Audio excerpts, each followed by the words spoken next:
What's up and good morning.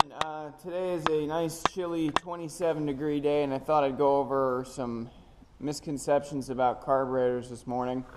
It is in fact a nice balmy 27 degrees. So in the past, when I've had friends look at cars or I've looked at cars, I've seen a lot of misconceptions that carburetors are not that great and they kind of suck. So I'm here to blow your mind today, hopefully, and show you that carburetors can be just as good as fuel injection.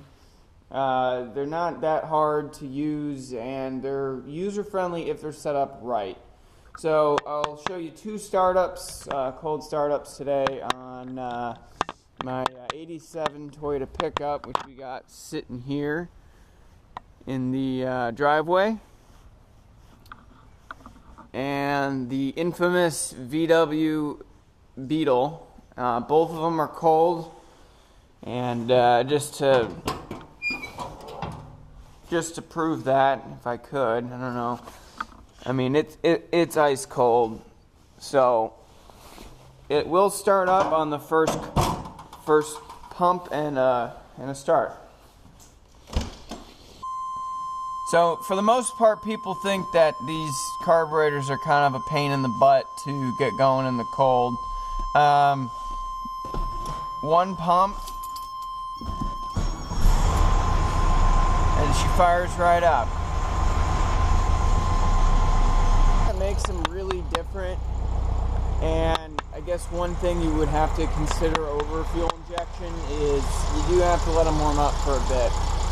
They've got well, here, I'll show you on the other stuff. So most car manufacturers use carburetors for quite a while. This is an 87, so I think maybe 88 or so was the last year they used carburetors. But the reason you want to let these things warm up is in here you've got your electronic choke, and it runs off of a coil that loops around, and as it warms up it makes the choke open, and the choke allows it to get more fuel, which is what you need. And in a newer car, the fuel injection would compensate for that. So I don't know if you guys can see really down in there, but both of these are open, and when you hit the gas pedal, when you start a carbureted car, or in this case, do that, and you got to pump this one twice, two things happen. One, this choke gets reset and pumps in like a squirt of gas, and it closes this butterfly valve. The second thing that happens is it gets put into a high idle. Now both of these things are compensated with fuel injection, but if your carburetor is tuned right, it'll be able to compensate for the cold. So let's go ahead and put all this stuff back together, and I'll show you a cold start of this one. Okay, so it's back together, and you know, it's still cold, so I don't want to let anyone think I warmed it up first.